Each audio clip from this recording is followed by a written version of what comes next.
Вот это да, вот это фрезеровочка. Такие объемы мне нравятся. В общем, на один проход уходит 10 минут. Так что времени у меня вагон. Теперь я его включаю, оно само фрезерует. Меня тут как бы даже я не всегда тут в гараже сижу. Занимаюсь своими делами. Ну, вот начало поменьше сняла. А середина больше всего. Ну вот так вот. Для этого я свой фрезерный станок и делал. То есть все четко под размер. Здесь получается вот фреза вышла. Это уже вот оно тут на датчик выключила. И в эту сторону, когда проходит, тоже вот датчик тоже выключает. Тут получается вот этот проход я сделал. Это шов сварной. В общем, это вот крайнее положение с другой стороны. Ну и, кстати, по устройству станка, то есть вот спрашивали люди, хотим посмотреть видео, как делался сам этот фрезерный станок. И все видео есть на канале, смотрите, там есть полностью все по устройству самого станка, как я его делал с самого начала.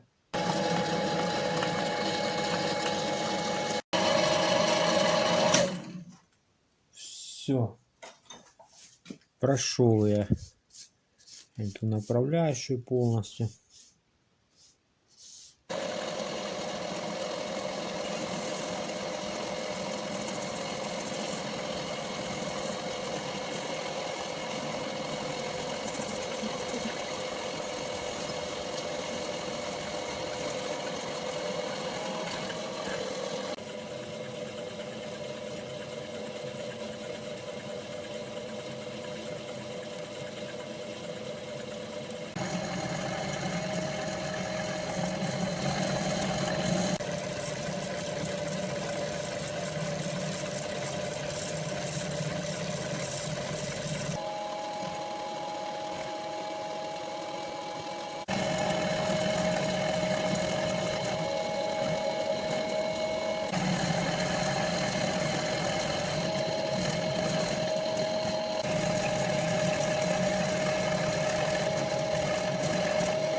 Ну, как видим, станочек справляется, не развалился нигде, ничего не треснуло, как бы. Ну, я даже в этом и не сомневался. В общем, все работает, все нормально. Здесь получился вот такой вот результат. На данный момент, конечно, тут еще работы много. Здесь это уже все ровненько. Здесь снимаю лишнее. Прошелся вот тут, вот эти как бы края. Просто не хотелось снимать сильно длинное видео. Поэтому получится из двух частей. Продолжение будет, я думаю, уже на этой неделе. То есть окончательный результат — это станина токарного станка самодельного.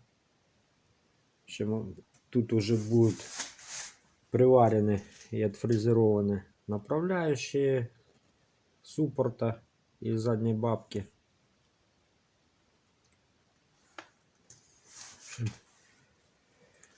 Так что, кому интересно продолжение, подписывайтесь на канал. Да, вот такой проектик. Это станок, я его делал больше года, конечно, времени на него потратил. Но зато теперь, насколько все стало проще. Сделан практически из ничего.